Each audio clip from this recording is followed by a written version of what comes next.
basic point is, while Rahul Gandhi is putting out these videos, they seem to be full of generalities. You know, we need to strengthen the idea of India, we need to change our approach, global vision for dealing with China. For God's sake, let's be clear, what do they mean in specifics?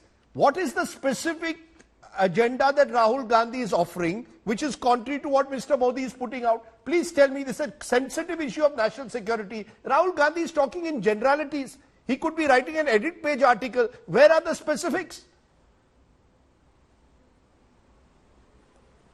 Since the conversation with Gaurav Bhatia went on for 5 minutes 20 seconds, I hope I will have at least half that time, Rajdeep. Yeah, you respond as far to the as the question, BJP is concerned, each time you question them on issues of national security or what's happening at the border, they will resort to only three things. The first is slander. The second is attack the Gandhi family, and sometimes I wonder, if there were no Gandhis, what would their politics revolve around? And the third is go back to 1962. Yes, we lost a war. And it was the armed forces under Pandit Nehru who lost the war. How much are you going to add salt to the army's injury? Because we won a war in 67, 71, you never refer to that. But anyways, they will never grow up, they will only resort to slander, and which is why I said these are the three tricks that they use. They will never answer the questions that you ask. As far as Rahul Gandhi is concerned, if they took off their blinkers, and if they had the courage to face what he is asking, they will understand he is asking very important questions of national security that some of the topmost opinion makers, that some of the foremost defense experts, army generals are also asking. I mean, you know, today we all woke up to 40,000 Chinese PLA troops being in Indian territory and refusing to withdraw. This is withdrawal that was agreed upon in the 4th Corps Commander meeting on the 17th of July. For 1 week, they have refused to withdraw. The entire nation woke up to that because we all read these stories in Indian newspapers. Has there been any one government statement, any one government functionary? Supriya Srinath, raising the questions that opinion makers are putting out in the public domain is one thing. What are the solutions? Rahul Gandhi is in public life.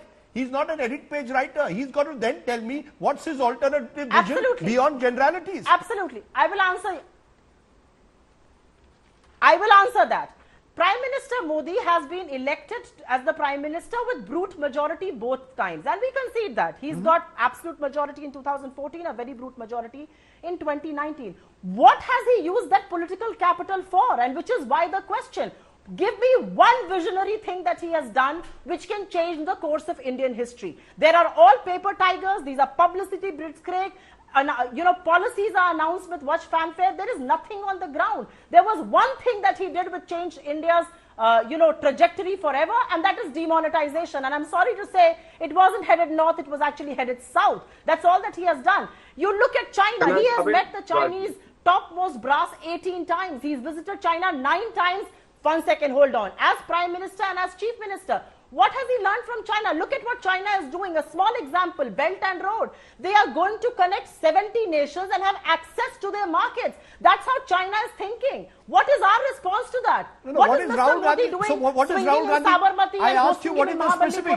He does a doklam. He's attacking, critiquing. No, just a minute, Mr. Bhatia. He's attacking, critiquing Mr. Modi. Fine. What is the alternative he's offering? That's my question. What is he offering that he would do differently to Prime Minister Modi?